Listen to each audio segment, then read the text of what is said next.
recording our first interview. I'm Sonia from the IB newsletter. Today, in our interview, we are going to talk about a short presentation about the IB course. And for this reason, today we have a really special guest, the queen of the IB course, Gillian. Thank you, Sonia. Do you want to start saying something about you and your role in the IB course? Yeah, my name is Gillian Boniface and I am the Diploma Coordinator at Bergen Cathedral School. I'm also one of the Vice Principals and a member of the management team at the school. I've been involved in the IB programmes for my entire teaching career. I have worked with the middle years programme and the primary years programme as well as the diploma programme. So I am a huge fan of the International Baccalaureate and what they can offer in their programmes to young people of all ages. Well, so what is the IB course? The IB course at our school is the diploma programme. The diploma programme is for students between the ages of 16 to 19 and it's a secondary education programme. People often refer to the diploma programme as the IB, but the IB actually refers to all three programmes from 5 years all the way up to 19. So our programme is the diploma programme here at Bergen Cathedral School. What is the purpose of the programme and which are the differences with a Norwegian normal course? Yeah, the purpose of the programme is really to try and create young people who have the confidence to go out and make a difference in the world. So as well as just getting through high school, the idea is that it gives them enough insight into different world issues, into what they think, into how they can change things, as well as providing a really rigorous background for any course of study that they want to do. I think one of the main differences is really in terms of how more in-depth the subjects are in the International Baccalaureate. So they're not as wide in terms of content knowledge, but they go much deeper into the subjects. And it's very interesting, I think, that the changes in the Norwegian national curriculum are beginning to come closer and align with the way that the International Baccalaureate has structured subjects for a long time. We're seeing a lot more emphasis on critical thinking, on reflection, on looking at the idea of what does it mean to be a good citizen and participate fully in both the community that you live in and the worldwide global community. In terms of material and assessment, it's quite popular claim among the IB students that the program is a very rigorous and stressful challenge to take on. How true are these claims and in what ways is the program challenging in your opinion? Yeah, I think that we see lots of lovely memes created by different IB students. And it is true that at certain times in the year, especially towards Christmas in the final year, it can be a stressful time. I think the stress is caused because in addition to exams, students have to deliver in pieces of internally assessed work.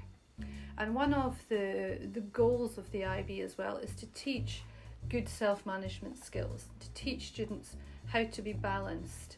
So trying to balance workload to make sure that you're completing what you need to do in your subjects and that your internal assessment work is done on time is something that I think makes students quite stressed. And because they don't have that in the Norwegian system, I think they tend to look at what's happening in the Norwegian system and think, oh, that must be, easier. But I think ultimately it isn't. I think students who want to do well do work hard in all education systems and they have to balance their time and they do get a bit stressed and we try and help with that stress.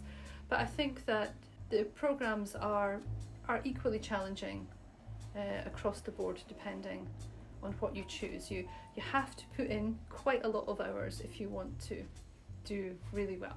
But at the same time, there is the opportunity to take time free. You shouldn't study the whole time. You have to make an overview, you have to plan.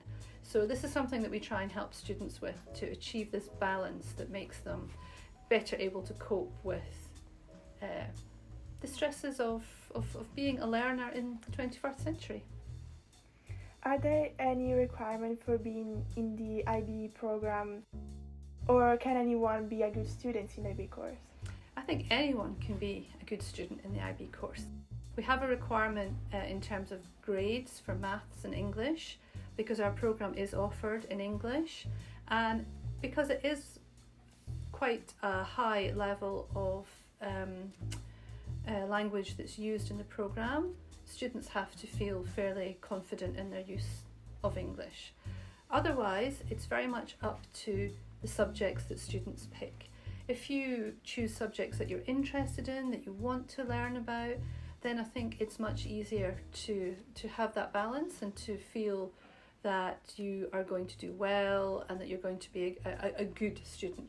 But really, a good IB student is someone who gets involved with different projects and activities, is someone who cares about the environment and about other people, and it's someone who wants to learn about themselves. It's not actually about someone who wants to get the top grades. That's not really, I mean, it can be nice, but it's not really what we mean when we say like a good IB student. And lastly, do you have any personal advice for the IB students or for someone that is considering to apply to the program? I would say that what's important is to work on your time management skills. You know, that will be your key to lowering your stress and having a good experience. I would say take time to get to know the other students in your class. There's always things that you have in common with people, and getting to work with people who come from different backgrounds and have different experiences is so enriching. It can be a challenge, but it's a challenge that's so positive.